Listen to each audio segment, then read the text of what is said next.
वासिष्ठ ने पुरुषार्थ में जोड़ दिया। पुरुषार्थ से सब कुछ सिद्ध होता है, बिना पुरुषार्थ से कुछ सिद्ध नहीं होता। और दूसरा शास्त्र यहाँ भागवत में कहते हैं विधि का विधान। अब ये जो भागवत हो रहा है यहाँ, आप क्या बताएं, ये भाग्य की बात है, पुरुषार्थ की बात है। तो भाग्य और पुरुषार्थ दोनों को सम्मिलन किया महाभारत। भाग्य भी चाहिए और पुरुषार्थ भी चाहिए। भाग्य हो, देखिए अभी भाग्य है, बिना विघ्न से, विघ्न रहित हम लोग भागवत में अभी बैठे। यदि विघ्न हो जाए तो पुरुषार्थ को भी फेल कर देता है। इसलिए यहाँ कहते हैं चित्रकेतु के हजारों रानियां थी, संतान एक भी नहीं था। चित्रकेतु बहुत चिंतित था, उनके ऊपर में कृपा करने के लिए अगस्त ऋषि आते हैं। इनकी कथा आप लोग आगे श्रवण करेंगे। देखिए सभी कथा का सारांश से महत्व में वर्णन किया गया है थोड़ा थोड़ा इनकी कथा। तो वहाँ चित्रकेतु के हजारों रानियों में संतान नहीं था। संतान अगस्त ऋषि किसी प्रकार यज्ञ आदि करके उनको प्रदान करवाए, लेकिन उस संतान से उनको सुख नहीं मिला। पुत्र तो हो जाएगा लेकिन सुख नहीं मिल सकता। इसी प्रकार छोड़ो हे ब्राह्मण, इस हट को छोड़ो। न या सुखम पुत्र यथा देव हतो देव ही आपको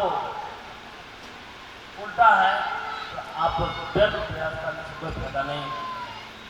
अच्छा ठीक है, हठ है, एक तरफ हठ है, पुरुषार्थ है, एक तरफ भाग्य है। अब आगे का इस प्रकार ब्राह्मण को हठ अपने रखेंगे नहीं, क्योंकि आप नहीं देंगे तो हम आपके सामने में प्राण त्याग कर दूंगा। तब इधर प्राण त्याग करने के लिए आग्रह करें, महात्मा कृपा करके एक फल देते हैं। लो ब्राह्मण, इसको आधा भाग अपने खा लेना और आधा भाग पत्नी को दे देना। उस फल को लेकर के आए और आधा भाग अपने खाए और आधा भाग ब्राह्मणी को देते हैं और कहते हैं सन्यासी महात्मा उसका नियम नहीं बताए। देखिए बिना नियम का कुछ नहीं होता, नियम करना होता है। उसका नियम क्या है? एक समय भोजन करना, झूठ नहीं बोलना, हिंसा नहीं करना, नीचे खाट में नहीं, भूमि शयन करना, ज्यादा नहीं बोलना, ये सब बहुत से नियम आदि सब बता। और इस ऐसे नियम पालन करने पर 1 साल में निर्मल पुत्र होगा, निर्मल पवित्र पुत्र होगा, सुपुत्र। और वो ब्राह्मण का करके ब्राह्मणी को दे दी और अपना को फिर वही यजमान में भ्रमण करने लगे। इधर ब्राह्मणी को चिंता हो गई। ब्राह्मणी मन मन सोच रहे थे जो मैं कितना सुखी थी, ये बाल बच्चा इतना झंझट होता है, और मन मन तर्क करते हैं अहो चिंता मोत्पन्ना फलम चाहम न भक्ते फल भक्ते न गर्भस्या गर्भे न उदर विद्युता स्वम भक्तम तो सत्य कार्य संभवे। इस प्रकार वो तर्क करते हैं। ये ब्राह्मण हमको ये फल ला करके चिंता उत्पन्न कर दिया। क्या? फल के भक्षण से गर्भ होगा, गर्भ से पेट की वृद्धि होगी, पेट की वृद्धि से कम खाया जाएगा, कम खाने से घर के काम नहीं होगा। यदि घर के काम काज करने के लिए कोई घाटी कोई निगरानी में लाया जाए तो घर के सामान माल आदि सब वो लेके जा सकती है। और कहीं पेट में रह गया तो सुखदेव महाराज के समान कहीं रुक गया तो जान में भी आफत हो जाएगा, कहीं गर्भ टेढ़ी मेढ़ी हो जाए तो उसमें भी परेशानी है। आगा तो गर्भस्थला में मरणम भवे, क्या पुत्र होगा? हमारा मरण ही। आजकल तो ऐसा प्रसिद्ध हो गया, बिना ऑपरेशन से संतान ही नहीं होता। अपने जीवन दान करना पड़ता है तब कह सकते हैं। इसके लिए आप लोग अभी जो प्रातःकाल योग जो देख रहे हैं, योग के द्वारा एक ऐसा से पहले से यदि आसन आदि किया जाए तो ऐसी स्थिति नहीं आ सकती है। ऐसा भी है, रिसर्च किया हुआ, हम आप लोगों को कभी कभी बताएंगे। वो आसन वो पहले से अभ्यास किया जाए तो ऑपरेशन की स्थिति नहीं आ सकती। अच्छा, उसमें भी प्रसूत उदाहरण देखा, ये जन्म देने में दुख, लालन पालन में दुख, ये इतना शौच सत्य में रहना पड़े, शौच आदि ये सब नियम इतना झंझट है, हम ये सब नियम पालन भी नहीं कर सकते, इतना दुख भी नहीं सह सकती। ये सारे कुकर्म करके वो कहते हैं बंध्यावा विधवा नारी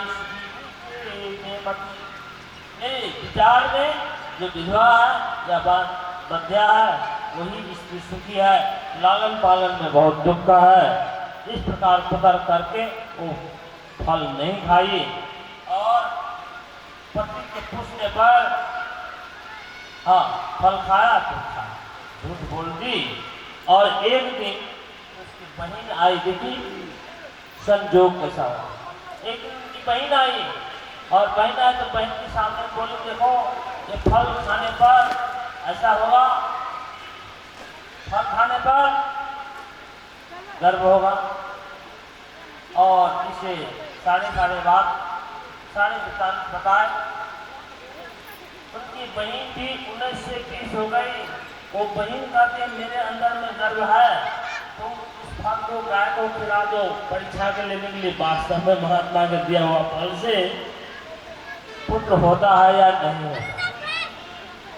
अब देखिए वो फल गाय को खिला दिया गया और पहले से जो गर्भ है उसकी बहन ने कहा देखो वैसे तो हम नहीं दे सकते, मेरे पति को तो संपत्ति दे दोगे तो संपत्ति के लोभ से आपको संतान देंगे। और सारे वृत्तांत बताती है, जो तुम घर ही रहो तो ऐसा लोग सोचेंगे तुम गर्भवती स्त्री हो, और समय आने पर जब हमको गर्भ से संतान जन्म होगा तो मेरे पति तुमको ला कर दे देंगे। और जब तुमको दूध नहीं होगा तो हमको बुला लेना, जब हमको दूध नहीं होगा दूध चाहिए। तो अभी मेरे बहन के जो अभी फरफर संतान हुआ है और उसका संतान खराब हो गया, मर गया, ऐसा कह करके और हमने बोला अब दूध पिलाई। तो सारे पुत्र देखिए यहाँ से दुख का सजना हुआ। यहाँ कहते हैं जब इस प्रकार उनके बहन सलाह देती है तो दिल्ली भी उसको भी अच्छा लगा, उसी का झंझट भी नहीं करना पड़ेगा, आपको संतान भी हो जाएगा, ब्राह्मण के बाद भी रह जाएगा। ठीक मान लिया और जैसे जैसे बोली थी वैसे वैसे किया। सारे करने के बाद समय आने पर उनके बहन के संतान हुआ। तो संतान को उनके पति ला करके दिया धुंधली को। और ब्राह्मण तो बाहर घूम रहे थे, ब्राह्मण को पता ही नहीं था। और सारी घटना जब घटने के बाद तो संतान की खबर प्राप्त हुआ आत्मदेव को। आत्मदेव बहुत खुशी से बहुत हर्षोल्लास के साथ दतौ दानम द्विजातिभ्यो कर्म विदाय च तद्वारे मंगलम बहु। बहुत धूमधाम के साथ जब जात कर्म संस्कार के बालक में जन्म लेते हैं उसके खुशहाली में बाजा गाजे के साथ ब्राह्मण साधु को दान आदि सब बहुत कुछ किया। ब्राह्मण के द्वारा षष्ठी वाचन आदि सब किया। षष्ठी वाचन बने मंगलम भक्ति वाचन। स्वस्ति न इंद्रो वृद्धश्रवाः स्वस्ति न पूषा विश्ववेदाः स्वस्ति न तारको अरिष्टनेमिः स्वस्ति नो बृहस्पति दधातु। इस प्रकार मंगल वाचन के साथ ब्राह्मणों के द्वारा ये सब जाप कर्म संस्कार किया गया। और उसके बाद पति से वो सारी बात उनकी बताई और उसी से अनुसार से कही। अब उस थोड़ी ही समय के बाद उनके गाय, आत्मदेव की गाय एक मनुष्य संतान दिया। अब कहिए गाय मनुष्य को जन्म दी, लेकिन उस संतान ने गाय से जो जन्म लिया मनुष्य,